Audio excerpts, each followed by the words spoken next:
ऐतिहासिक गणेशोत्सवाची परंपरा असलेल्या कल्याण शहरातील गणेशोत्सव यशस्वी करण्यासाठी भाजपाचे शहराध्यक्ष व कल्याण शहर गणेशोत्सव महामंडळाचे अध्यक्ष वरुण सदाशिव पाटील यांनी महापालिकेच्या आयुक्त इंदुराणी जाखड यांची भेट घेऊन निवेदन दिले। तसेच गणेशोत्सव मंडळांना विविध सुविधा व भाविकांच्या सोयीसाठी उपाययोजना कराव्यात, तसेच रस्त्यावरील खड्डे व शहरातील स्वच्छतेची कामे संत गतीने सुरू असल्याबद्दल नाराजी व्यक्त करून युद्धपातळीवर कामे करण्याची विनंती केली। त्यावर गणेशोत्सवापूर्वी सकारात्मक कार्यवाही करण्याचे आश्वासन आयुक्तांकडून देण्यात आले। कल्याण शहर सार्वजनिक गणेशोत्सव मंडळाची स्थापना 1989 मध्ये झाली असून महामंडळाच्या माध्यमातून शहरातील सुमारे 450 सार्वजनिक गणेशोत्सव मंडळांचे पदाधिकारी व कार्यकर्त्यांमध्ये समन्वय साधला जातो। यावर्षी कल्याण शहरातील सार्वजनिक गणेशोत्सव महामंडळाच्या अध्यक्षपदाची सूत्रे भाजपाचे माजी नगरसेवक व शहराध्यक्ष वरुण सदाशिव पाटील यांच्याकडे सोपवण्यात आली आहेत। त्यांच्याकडून महामंडळाचे संस्थापक सदस्य व शहरातील सर्व गणेशोत्सव मंडळाच्या पदाधिकाऱ्यांबरोबर चर्चा करून गणेशोत्सव यशस्वी करण्यासाठी पावले उचलण्यात येत आहेत। त्या दृष्टिकोनातून महापालिका आयुक्त इंदुराणी जाखड यांची आज भेट घेण्यात आली। त्यावेळी विविध मागण्यांचे निवेदन देण्यात आले। यावेळी माझ्याबरोबर महामंडळाचे संस्थापक सदस्य विजय कडव, प्रतीक पेनकर, राकेश मुथा, सुधीर वायले, सागर भालेकर, कुणाल गायकवाड, किरण गायकवाड आदी उपस्थित होते। कल्याण शहरातील सर्व प्रमुख व अंतर्गत रस्त्यांची दुरुस्ती करून खड्डे भरावेत। गणेशोत्सवाच्या पार्श्वभूमीवर शहरात विशेष स्वच्छता अभियान राबवावे। सार्वजनिक गणेशोत्सव मंडळाच्या परिसरात सकाळी व सायंकाळी स्वच्छता करावी।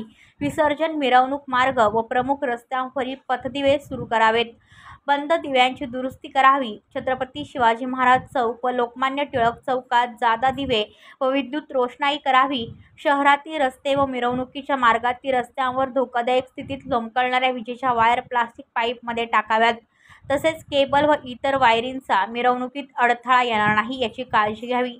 महापालिकेकडून गणेश विसर्जनासाठी देण्यात येणाऱ्या कंत्राटासाठी खाडी व नदीची माहिती असलेल्या स्थानिक कोळी बांधवांना प्राधान्य द्यावे यासाठी आग्रह धरला।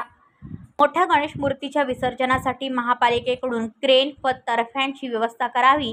गणेशोत्सव कालावधीत अग्निशमन यंत्रणा व डॉक्टरांसह ॲम्ब्युलन्स सज्ज ठेवाव्यात। तसेच विसर्जनाच्या दिवशी घाटाजवळ अग्निशमन वाहन व डॉक्टरांसह ॲम्ब्युलन्स ठेवावी। विसर्जन स्थळाजवळ ज्येष्ठ नागरिक व महिलांच्या वाहनांसाठी विशेष पार्किंग व्यवस्था करावी आदी मागण्या निवेदनात करण्यात आल्या आहेत।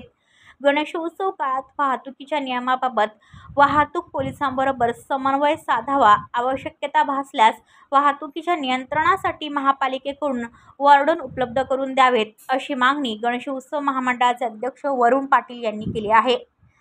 गणपती उत्सव हा 2 दिवसावरती आलेला असून पाहिजे तसा कुठल्याही प्रकारचं काम खड्डे बुजवण्याचं असेल आणि इतर देखील असतील स्वच्छता वगैरे हे कुठे होताना दिसत नाही आहे। त्यामुळे आज सार्वजनिक गणेशोत्सव महामंडळाचे पदाधिकारी सर्व आम्ही आयुक्त मॅडमची भेट घेतलेली आहे आणि त्यांना ही सर्व परिस्थिती त्यांच्या निदर्शनात आणून दिलेली आहे आणि त्यांना सांगितलेलं आहे की लवकरात लवकर तुम्ही हे काम पूर्ण केलं पाहिजे, जेणेकरून नागरिकांना आणि भाविकांना हा गणेशोत्सव चांगल्या पद्धतीने साजरा करता येईल। रिपोर्ट कल्याण, ABP न्यूज। तुमच्या आजूबाजूला घडणाऱ्या घटना पाहण्यासाठी आपल्या वृत्तप्रहार वाहिनीच्या YouTube चॅनलला सबस्क्राईब करा। तसेच नव्या व्हिडिओची नोटिफिकेशन मिळवण्यासाठी बाजूला असलेल्या बेल आयकॉनवरती क्लिक करा। प्रत्येक बातमीला लाईक करा आणि शेअर करा।